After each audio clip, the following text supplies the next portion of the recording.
మోకాళ్ళ మరియు నడుము నొప్పులకు చిన్న ఇంజెక్షన్ ద్వారా పరిష్కారం. డాక్టర్ ప్రకాష్ గుడిపూడి 18 సంవత్సరాల అనుభవం. సంప్రదించండి elite spine and pain management center Manikonda Hyderabad. Congress इन दिनों काफी बातें हो रही जाति की। फिर से एक बार क्यों जरूरत पड़ गई उनको मैं तो नहीं जानता हूं, लेकिन अगर उनको जरूरत पड़ी है तो पहले जरा अपने गरिबान में झांके तो उनको पता चलेगा क्या किया है। दलित, पिछड़े और आदिवासी कांग्रेस जन्मजात उनकी सबसे बड़ी विरोधी रही है।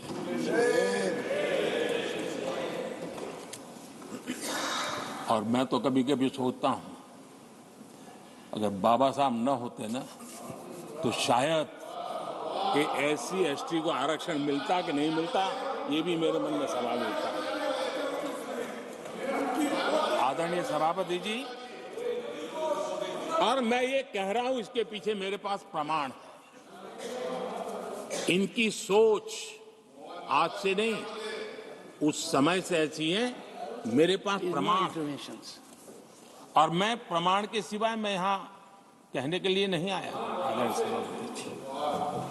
और जब बातें वहां से उठी हैं तो फिर तैयारी रखनी चाहिए उनको। मेरा परिचय तो हो चुका है, 10 साल हो गए।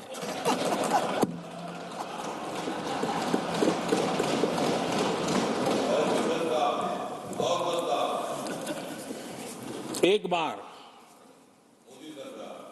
और मैं आदरपूर्वक नेहरू जी को इन दिनों ज्यादा याद करता हूं, क्योंकि हमारे साथियों की अपेक्षा रहती है कि जरा उनको तो बोलो, कुछ तो बोल रहा थे।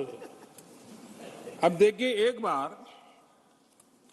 नेहरू जी ने एक चिट्ठी लिखी थी, और ये चिट्ठी मुख्यमंत्रियों को लिखी थी। मैं उसका अनुवाद पढ़ रहा हूं। उन्होंने लिखा था, ये देश के प्रधानमंत्री पंडित नेहरू जी द्वारा उस समय के देश के मुख्यमंत्रियों को लिखी गई चिट्ठी है, ऑन रिकॉर्ड है। मैं अनुवाद पढ़ता हूं। मैं किसी भी आरक्षण को पसंद नहीं करता, और खासकर नौकरी में आरक्षण तो कतई नहीं। मैं ऐसे किसी भी कदम के खिलाफ हूं जो अकुशलता को बढ़ावा दे, जो दोयम दर्जे की तरफ ले जाए।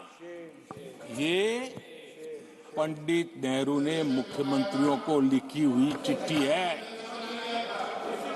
और तब जाकर के मैं कहता हूं ये जन्मजात इसके विरोधी है। नेहरू जी कहते थे अगर एससी, एसटी, ओबीसी को नौकरियों में आरक्षण मिला तो सरकारी काम का स्तर गिर जाएगा। और आज जो आंकड़े गिनाते हैं ना कि इतने यहां है, इतने यहां है, उसका मूल यहां है, क्योंकि उस समय उन्होंने रोक दिया था, रिक्रूटमेंट ही मत करो। अगर उस समय सरकार में भर्ती हुई होती और वो प्रमोशन करते करते आगे बढ़ते तो आज यहां पर पहुंचते। सभापति जी, ये कोर्ट में पढ़ रहा हूं, आप वेरीफाई कर सकते हैं। मैं पंडित नेहरू का कोट पढ़ रहा हूं।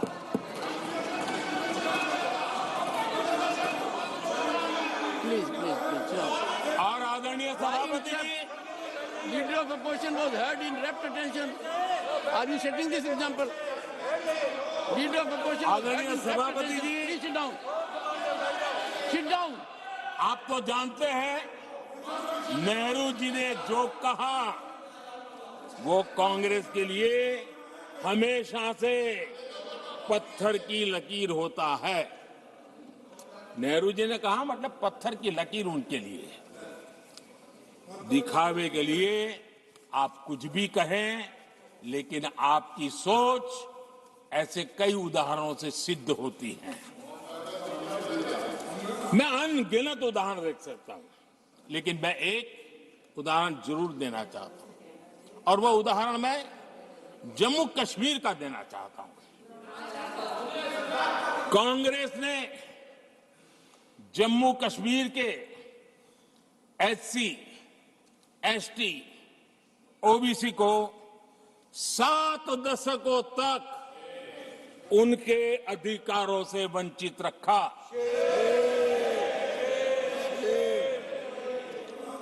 आर्टिकल 370 मैं हम कितनी जीतेंगे उसकी बात अभी नहीं कर रहा हूं। आर्टिकल 370 को निरस्त किया, तब जाकर के इतने दशकों के बाद एसटी, एसटी, ओबीसी को वो अधिकार मिले जो देश के लोगों को बरसों से मिले हुए थे, इसको रोक के रखा था। जम्मू कश्मीर में फॉरेस्ट राइट्स एक्ट उनको प्राप्त नहीं था। जम्मू कश्मीर में प्रिवेंशन ऑफ एट्रोसिटी एक्ट नहीं था। ये हमने 370 हटाकर ये अधिकार उनको दिए। हमारे एससी समुदाय में भी सबसे पीछे पीड़ित कोई रहा तो हमारा वाल्मीकि समाज रहा, लेकिन हमारे वाल्मीकि परिवारों को भी 7 दशक के बाद भी जम्मू कश्मीर में रहे लोगों की सेवा करते रहे, लेकिन डोमिसाइल का अधिकार नहीं दिया गया। ये है। और मैं आज देश को भी अवगत करना चाहता हूं कि स्थानीय निकायों में, लोकल सेल्फ गवर्नमेंट्स में ओबीसी के आरक्षण का विधेयक भी कल 6 फरवरी को लोकसभा में भी पारित हुआ।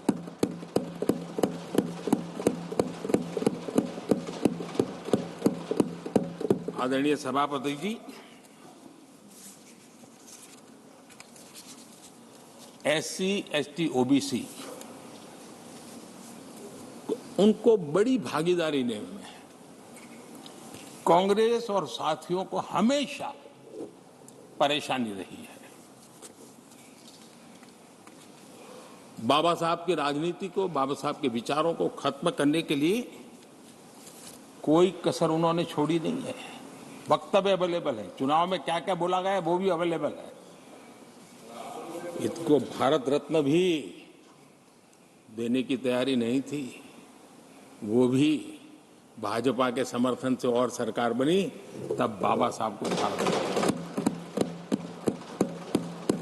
इतना ही नहीं, सीताराम केसरी अति पिछड़ी जाति से कांग्रेस पार्टी के अध्यक्ष उठा करके फुटपाथ पर फेंक दिया गया। ओबीसी, वो वीडियो अवेलेबल है, वो देश ने देखा सीताराम केसरी के साथ क्या हुआ। और आदरणीय सभापति जी, इनके एक मार्गदर्शक अमेरिका में बैठे। सभापति जी, इनके एक मार्गदर्शक अमेरिका में बैठे। Sir, only the address will go on record. जो Please, only address, no. पिछले चुनाव में हुआ तो हुआ के लिए फेमस हो गए थे और कांग्रेस इस परिवार के काफी करीबी है। उन्होंने अभी संविधान निर्माता बाबा साहब आम्बेडकर के उनके योगदान को छोटा करने का भरपूर प्रयास किया।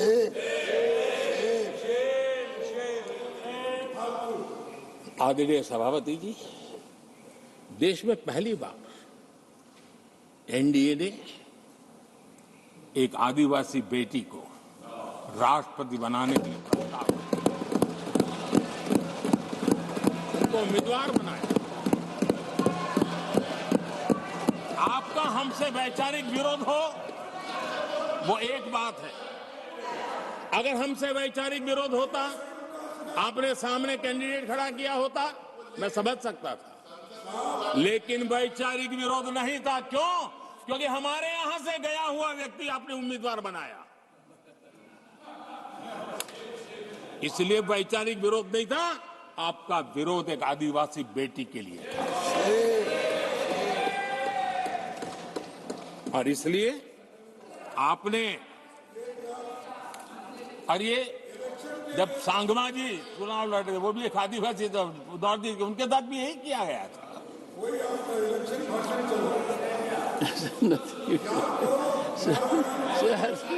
और आज तक सभापति जी, राष्ट्रपति जी का अपमान करने की घटनाएं कम नहीं है।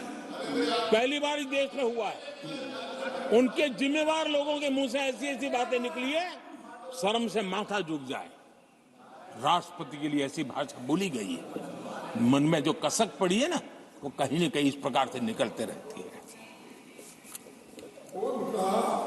एनडीए के अंदर हमने 10 साल काम करने का मौका मिला। हमने पहले दलित को और अब आदिवासी को, हमने हमेशा, हमारी प्राथमिकता क्या है सब समझते हैं।